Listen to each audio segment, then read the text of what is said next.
and good afternoon. Welcome to This Is Now. I'm Dylan Ancheta. Ashley has today off.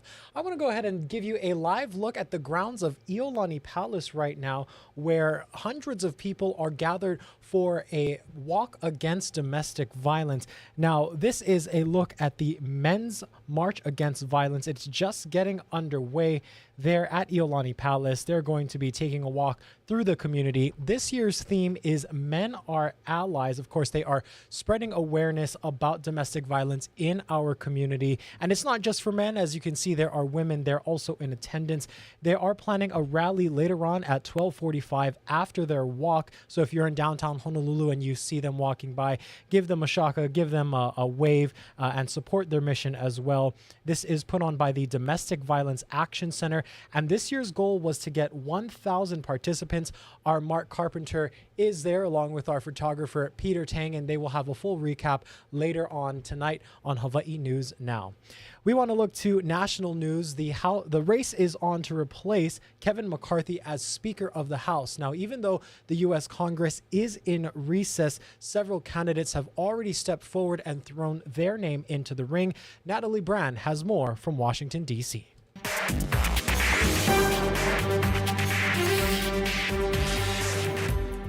How are you feeling this morning? Right. Less than 48 hours after Republican Congressman Kevin McCarthy was ousted as Speaker of the U.S. House, the race to replace him is ramping up. House Judiciary Chair Jim Jordan of Ohio, a vocal ally of former President Trump, was the first to announce his candidacy, arguing he believes he can unite the conference. My politics are entirely consistent with where conservatives and Republicans are across the country. House Majority Leader Steve Scalise of Louisiana, who's currently undergoing treatment for blood cancer, is also in the race. He says he has a track record of leading House Republicans. This is really important that we get this right. And Oklahoma's Kevin Hearn, a lesser-known lawmaker, says he's also considering a run. How do you unite the conference? Well, you listen first and you see what the issues are. House Republicans are expected to hold a candidate forum next Tuesday, and members are hoping for a vote on who will fill the vacancy by the middle of next week. Until the next speaker is elected, the House is paralyzed by politics, unable to conduct business with a looming November deadline to avert a government shutdown and an ongoing fight over additional funding for Ukraine. More than anything, we need to change the poisonous atmosphere in Washington.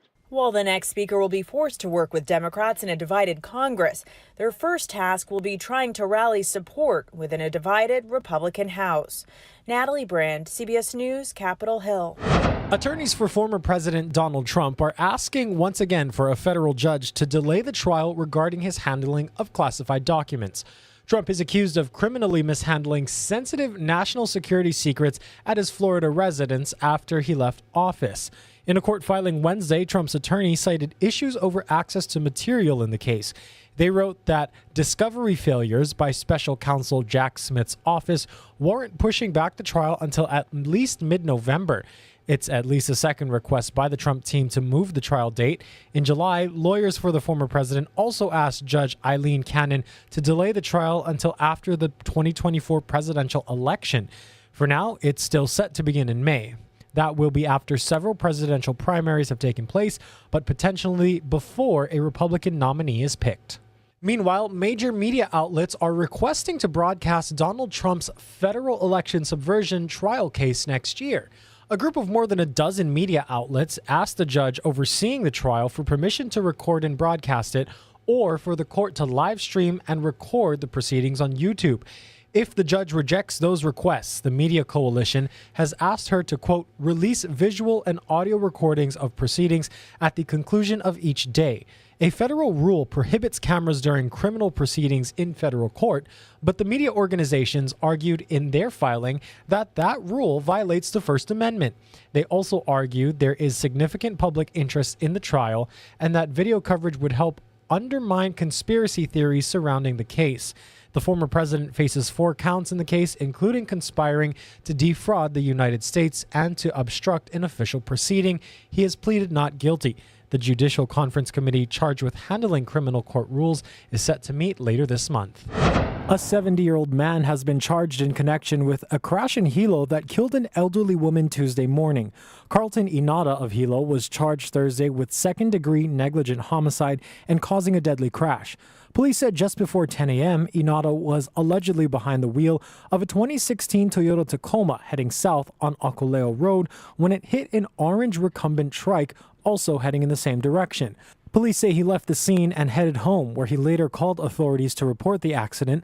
The victim was identified as 79-year-old Barbara Klein of Hilo. Now to some local news overnight from Kalihi. 3 people were injured, 2 of them critically following a crash. It happened just before 11 last night near North School and Makuahine Streets. A 49-year-old man collided head-on with a 32-year-old male driver who police believe was speeding. The 49-year-old driver and his 54-year-old passenger both suffered critical injuries, while the 32-year-old was taken to a hospital in serious condition. The investigation is ongoing. New court documents say Hawaii Kai stabbing suspect Matthew Smith attacked his 3 roommates after an argument over food. The 41-year-old allegedly stabbed one in the jaw with a steak knife Sunday night. The 2 other housemates reportedly tried to calm him down, but then suffered wounds to their heads, hands, stomachs, and arms. Smith is charged with multiple counts of attempted murder. His bail is set at $1 million, and he's due back in court tomorrow. Former Punahou basketball coach Dwayne Yuen is now facing 5 more charges of child sex crimes after 3 more alleged victims came forward. The FBI arrested Yuen in February on account of possessing child pornography after agents allegedly found explicit pictures of one of his players. Authorities claim Yuen offered one of his basketball players money to perform sex acts with him when she was 17. Other former players include MMA star Ilimale McFarland, who settled a civil lawsuit with Punahou School. She said Yuen groomed and sexually assaulted her while she was a minor. Yuen remains in federal custody. Honolulu police are seeing a rise in crimes involving juveniles and young adults. As our Jelani Martinez reports, investigators are also seeing an uptick in crime tips from minors. Police say majority of the tips coming through their Student Crime Stoppers line are coming from high schoolers. The cases range from bullying, sexual assault, to bringing a weapon to school. The list just goes on and on. Honolulu Crime Stoppers say the suspect that robbed and attacked this 77-year-old man outside of his Kalihi home is 16 and was arrested earlier this week. Crimes involving youth have become so serious that Friday's football game between Castle and Waianae High Schools has been canceled due to weeks of threats and violence. Sometimes things are being done for attention. There are copycats. There are numerous TikTok challenges that are out there that encourages these kids to be involved in unacceptable behavior. This to technology, social media, and the clout teens get through social media and sort of the social expectations for behavior, I think has pushed teen culture in the direction that accessibility to violence is sort of that social clout. Other incidents have turned deadly. 18-year-old Javen Lopez is one of multiple suspects in last Saturday's shootout at the Waianae Boat Harbor that left 2 dead and 1 critically injured. After more than 5 months since a shooting at a chicken fight in Maili, a grand jury indicted 16-year-old Shaden Styles McEnroy. It is a tragedy, I would say, that this is where we find ourselves in this day and age. Keli'i Bayer is an outreach advocate for the Domestic Violence Action Center. He says a lack of accountability and oversight is contributing to the current teen culture. When these types of problems happen, we need to know as a community who are the perpetrators, what is being done to hold them accountable. And to a big extent, I think families need to, again, know where their teens are, know what they're doing, know what kind of things people they're running with and problems they're potentially causing.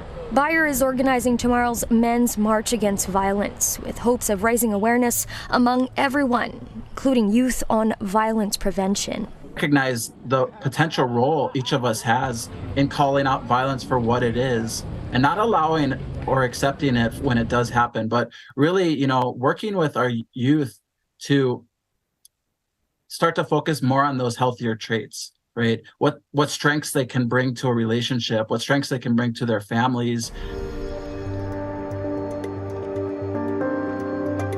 We go now to Maui, where there is a special county council meeting that's going to be held today. The topic of discussion: how will all of the debris left behind from the wildfires be removed? Council members will discuss a bill that would establish standards and procedures for debris removal. The public is welcome to attend and share their thoughts. It's happening at the county building in Wailuku. It started at 8 this morning. You can also watch live on Akaku Channel 53. And West Maui's tourism restart is set to begin in 3 days, and county leaders are vowing to improve communication. Residents told county council members that as people prepare for more visitors in town and more areas of the burn zone are reopened, there's an increase in anxiety and confusion. The county's emergency manager says everyone's trying to adjust. Specifically to take calls about requests for access, because we are getting those calls, but many times they're maybe coming via you folks as well as other agencies or offices in the county. So by the time it makes its way to us, they can be frustrated. So we're trying to expedite that process. 4 more burn zones will be opening tomorrow: Malo Street, Kalani Road, Kekai Road, Aina Keo Road, and Malanai Street. Vehicle passes will be needed to get in. More information on that is up on our website. And the state health department is looking to minimize potential altercations between visitors and displaced Lahaina residents. The governor's office of wellness and resilience is planning to distribute flyers to visitors, instructing them to be respectful during their stay. The expectation for us to put on a brave face and to be asked over and over and over again, did you lose your home in the fire? And then having to answer that. It's a huge concern for us. We just want what's best for the community and the needs as it relates to the healing and the grieving process. The flyers will be given to visitors during check-in at hotels.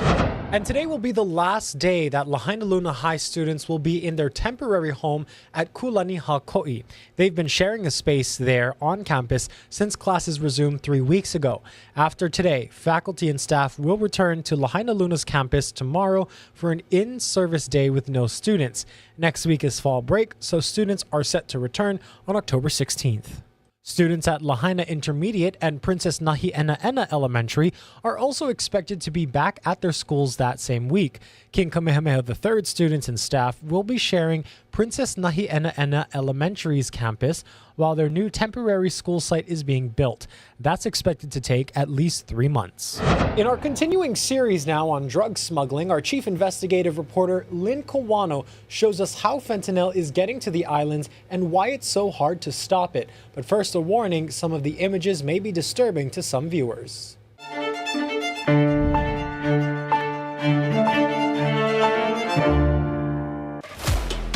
The drug pipeline to paradise has a variety of channels. Distributors use all of them to ensure the product gets to the customer. It is a business, after all, and the multi-pronged approach limits exposure. Nearly all of the products bought and sold in Hawaii, at least 80%, are imported. Most go through the ports of Los Angeles and Long Beach.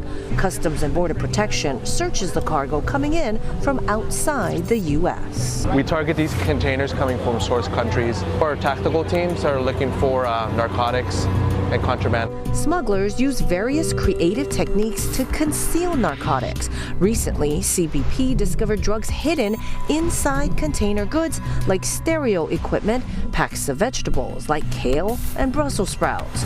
Large packs of fentanyl pills have also been recovered in car seats and other secret compartments. Authorities say they have found contraband on big vessels too, hidden in plastic under the barge. They refer to those as parasites. Wrapped with waterproof plastic and whatnot, tarp, and they come in and it's probably 5 or 6 feet big. Los Angeles Port Police will put divers in the water when they suspect parasites on vessels. The agency patrols the massive maritime complex, where 10 million containers move through the waterways each year. Thousands of trucks visit the port complex daily, and trains are constantly picking up cargo. With so much activity going on, it's an easy target for people to think they can sneak in. The volume means only a fraction of the contraband will be intercepted when it leaves.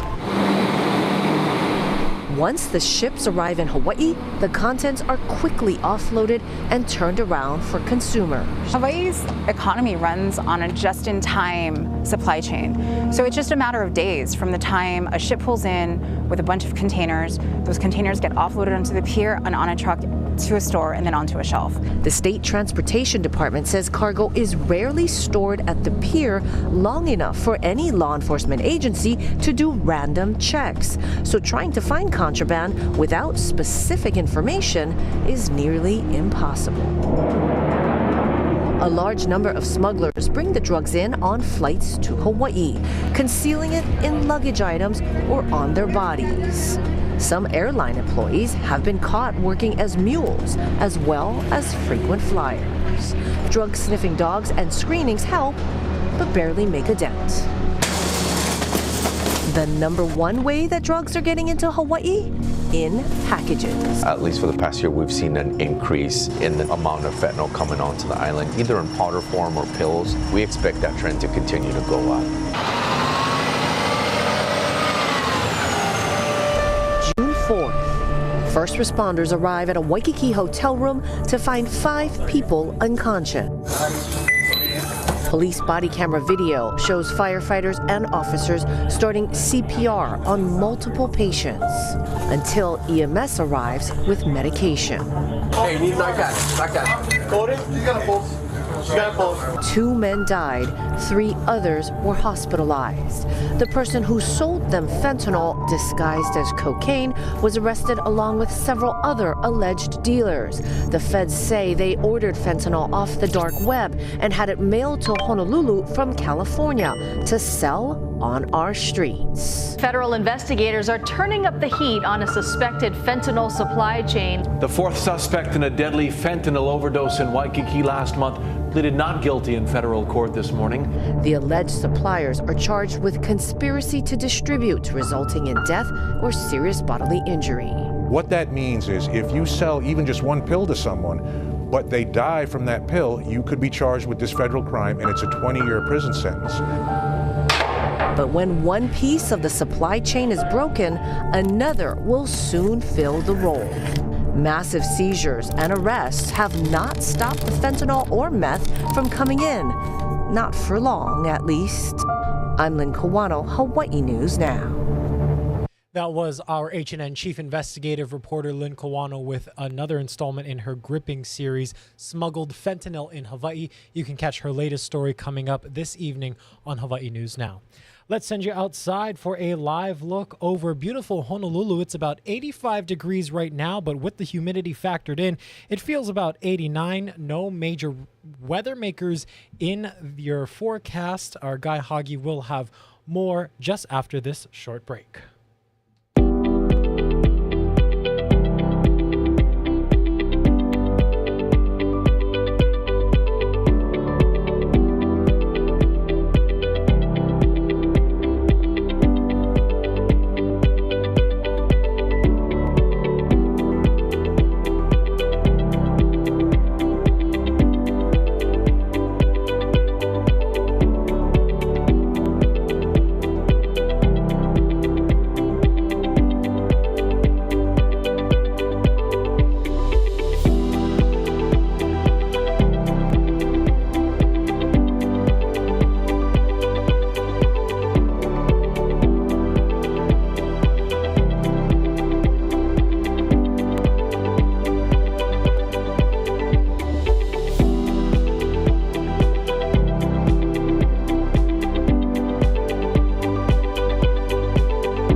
how's it on this Thursday? Still very quiet in the Central Pacific, and in the East Pacific, we've got Tropical Storm Lydia, still about 2,600 miles out from Hawaii, not expected to impact our weather. It's going to live and die in the East Pacific, so good news for us.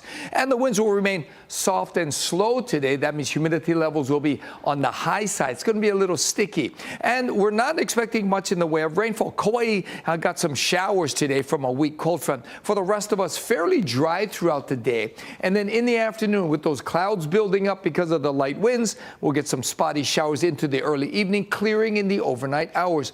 Surf is on the rise. It's going to be a good size up in the country, but it's going to be dropping late in the afternoon, but still near advisory levels. A solid swell rolling down to the west side, and the town shores still got some small pulses at about 2 to 4 feet. So we've got light winds through today, and then tomorrow for the weekend, the winds pick up. We've got trade winds coming back. Humidity levels will be lower, and we'll see a few more windward and Mauka showers likely through Monday. Thank you so much, Guy, for that forecast. In other news, the state's rainbow license plate will live on after all. The iconic license plate was first introduced in 1991. This past year, the city said the design would be replaced, but after public backlash, the Customer Services Department has found a way to extend the letter number combinations to keep the plates around for years to come. A through D were never issued as rainbow plates. They were actually the warrior plates. They skipped that series. So what we're going to do is we're going to utilize Y and then A through D. And we're estimating that will give us another at least 15 years plus of rainbow plates. Before the rainbow plates, there was the King Kamehameha design. The city says since there are no longer any plans to change the standard license plate, they are not encouraging any design submissions at this time.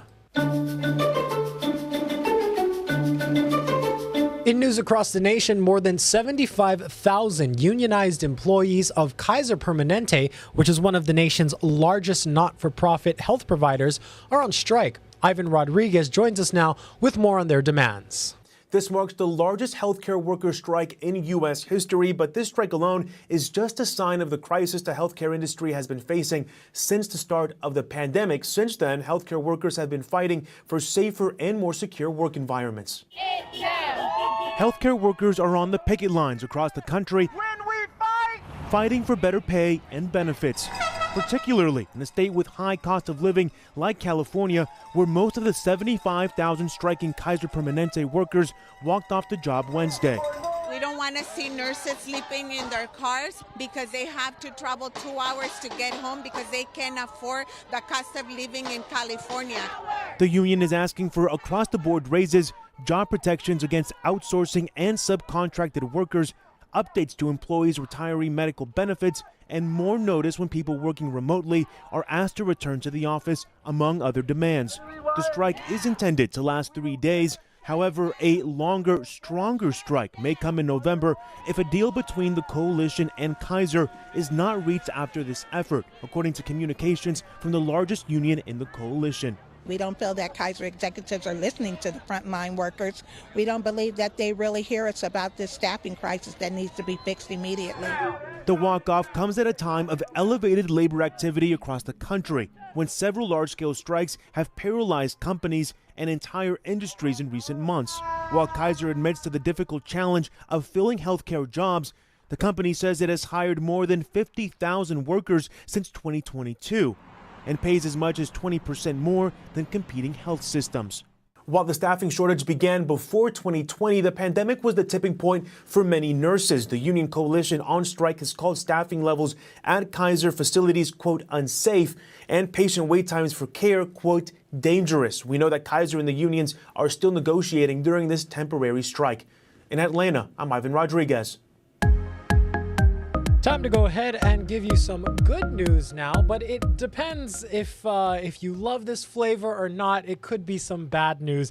We're going to talk about some Girl Scout cookies right now. The flavor Raspberry Rally rather, will not be sold when Girl Scout cookie season kicks off in January. If you're a lover of that, I'm so sorry to break this news to you. They were introduced as the sister cookie to the iconic Thin Mints. The organization says they're going to be focused on working to make sure that their original flavors have enough supply. and they're going to just be prioritizing their classic varieties. But they sold out really quickly last year, and it led to an online shopping frenzy. And also, the prices of cookies are going up. So maybe not so much good news for all you Girl Scout cookie lovers out there. I want to go ahead and show you today's show with a live look out at beautiful Hilo Bay. Absolutely stunning. The sun is shining bright. And I thank you for watching. This is Now. Be sure to tune in to Hawaii News Now later on this evening. Aloha.